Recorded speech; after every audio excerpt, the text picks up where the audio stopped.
Po Poslovniku, narodni poslanik Boško Obradović.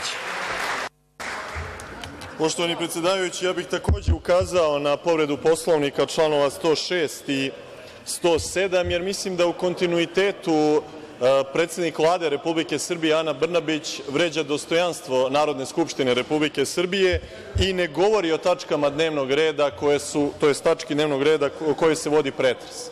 Naime, ona to radi na nekoliko načina, ja ću probati da vam na to skrenem pažnju. Prvo, ona ne odgovara na pitanja narodnih poslanika. Dakle, ona priča o svemu onome što je narodni poslanici pitaju.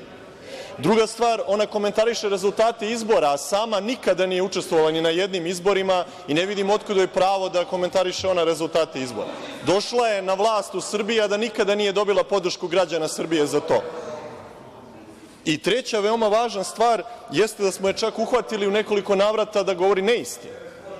Kada je rekla da u vreme kada je u Agenciji za privatizaciju bio gospodin Siniša Mali nisu izvršene pljačkaške privatizacije, a izvršene su.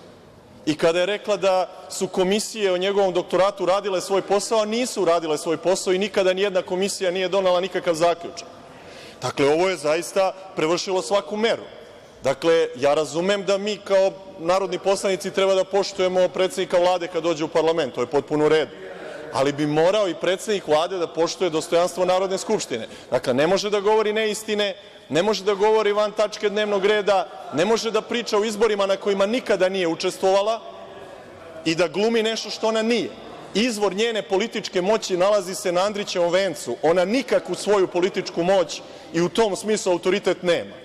Ona je postavljeno lice od strane nekoga ko jeste pobedio na izborima, ali to nije ona. Izašli ste iz materije povrede Poslovnika 106 i 107 i prešli na ova kršenja Poslovnika. I prešli na polje ličnih uvreda prema predsednici Vlade Republike Srbije. Ako je istina uvreda, onda... Niste govorili o članu 106 i 107 ili vam je barem obrazloženje bilo uvredljivo, te smatram da ste zloupotrebili institut povrede Poslovnika, jer ste vi pričali o svemu osim o onome